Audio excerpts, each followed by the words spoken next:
Français. C'est moi, Churchill, qui vous parle.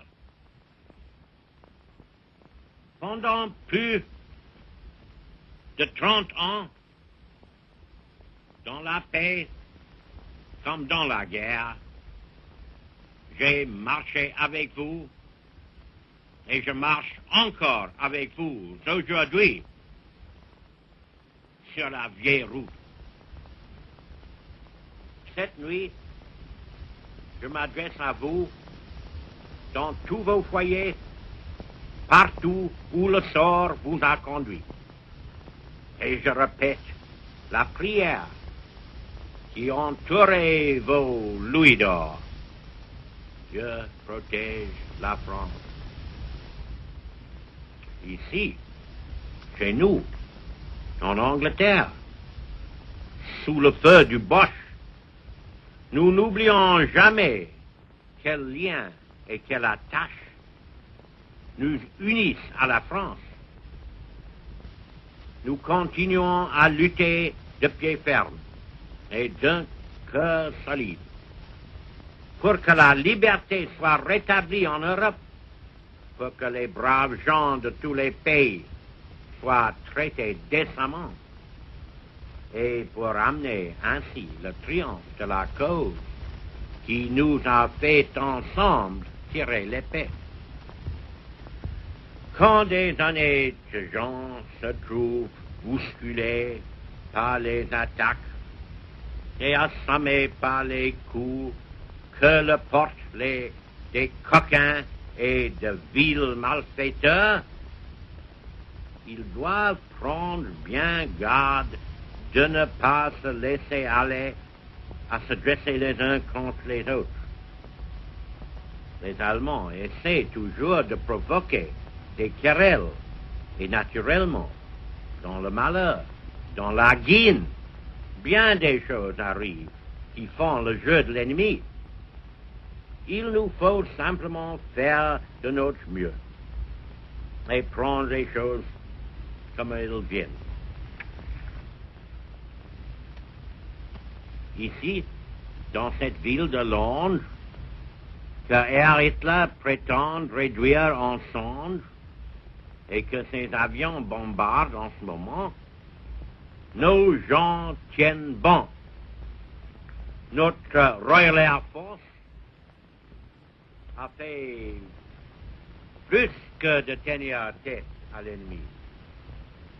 Nous attendons l'invasion, promise souvent et de longue date. Les poissons aussi. Mais bien sûr, nous n'en sommes encore qu'au début. Aujourd'hui, en 1940, comme toujours, et malgré quelques pertes, nous avons la maîtrise des mers. En 41, nous aurons la maîtrise de l'air. N'oubliez pas ce que ça veut dire. C'est beaucoup. Herr Hitler, avec ses chars d'assaut et ses autres armes mécaniques, et aussi, n'oubliez pas, grâce aux intrigues de sa 5e colonne, avec des traîtres et les sots, a réussi, pour le moment, à conquérir la plupart des races les plus belles de l'Europe. Et son petit complice, Mussolini, plein d'espoir et d'appétit, continue à trotter craintivement à son côté. Tous deux veulent découper la France et son empire comme une poulade. L'un veut la cuisse, l'autre l'aile, ou peut-être une partie du blanc. Non seulement l'Empire français sera dévoré par ces deux vilains messieurs, mais l'Alsace-Lorraine va une fois encore repasser sous le joug allemand. Et Nice, la Savoie et la Corse la Corse de Napoléon seront arrachés du beau domaine de la France. Mais Herr Hitler ne songe pas seulement à voler le territoire des autres peuples et à en distraire quelques morceaux pour les lancer à son petit camarade. Je vous dis la vérité. Et il faut que vous me croyiez. Cet homme de malheur, ce monstrueux avortant de la haine et de la défaite, n'est résolu à rien, moi, qu'à faire entièrement disparaître la nation française, qu'à broyer sa vie même et son avenir.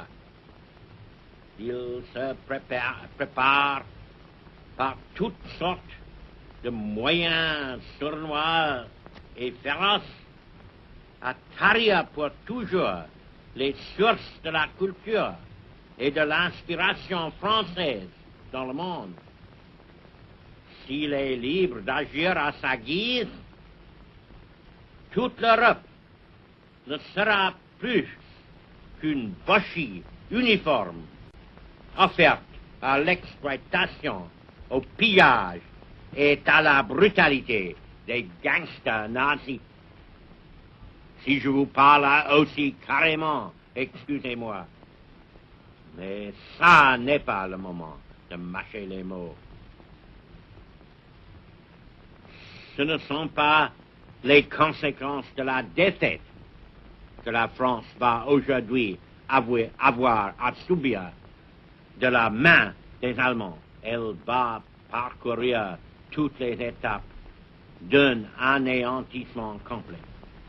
Armée, marine, aviation, religion, loi, langage, culture, institutions, littérature, histoire, tradition, tout va être effacé par la force brutale d'une armée triomphante et par les ruses scientifiques et basses d'une police secrète impitoyable. Français, armez vos cœurs à neuf avant qu'il ne soit trop tard. Rappelez-vous de quelle façon Napoléon disait avant une de ces batailles: soldats, à Jena, contre ces mêmes Prussiens, aujourd'hui si arrogants, vous étiez 1 contre 3, à Montmirail, 1 contre 6. Je refuse de croire que l'âme de la France soit morte et que sa place parmi les grandes nations du monde puisse être perdue pour jamais.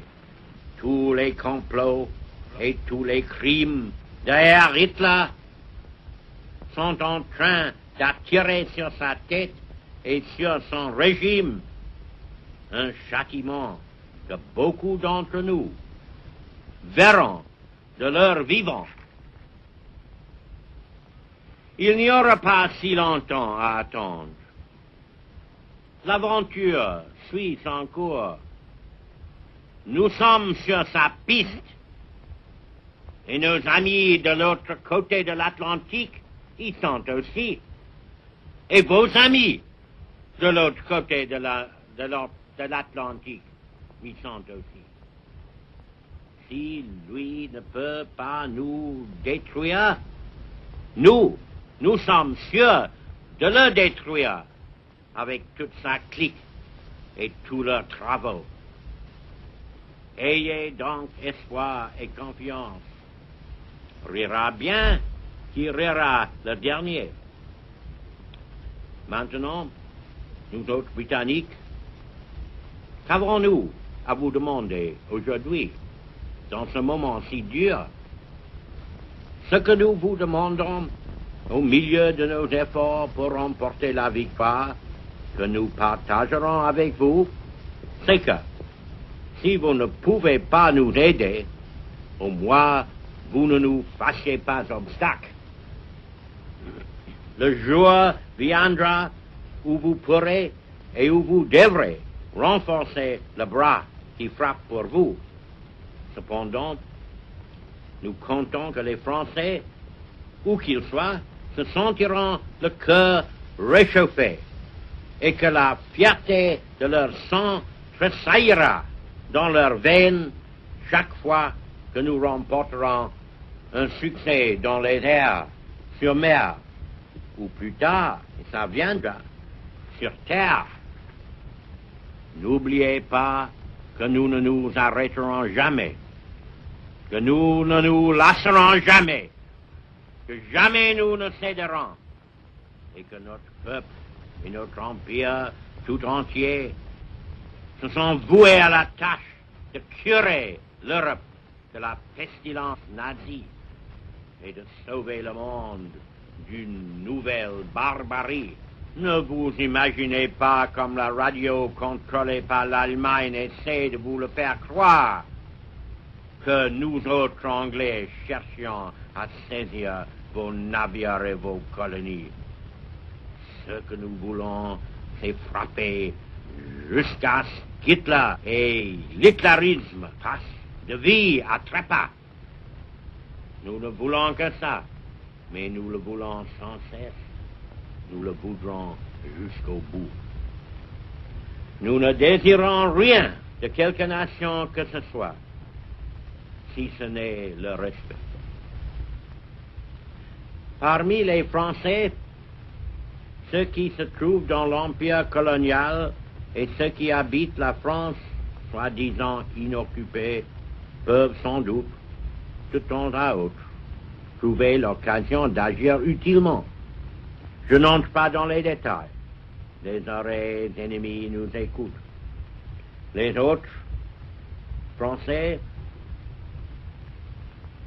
vers qui l'affection anglaise se porte d'un seul mouvement, parce qu'ils vivent sous la stricte discipline, l'oppression et l'espionnage des Boches, je leur dis, quand vous pensez de l'avenir, rappelez-vous les mots de ce grand Français que fut Gambetta.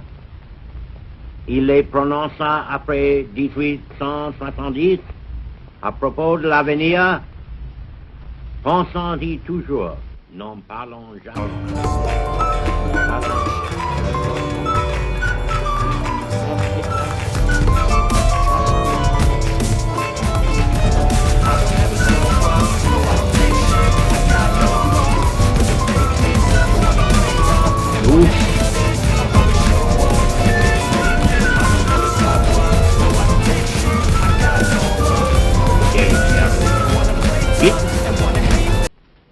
Et vive aussi le soulèvement des braves gens de tous les pays qui cherchent leur patrimoine perdu et marchent vers les temps meilleurs.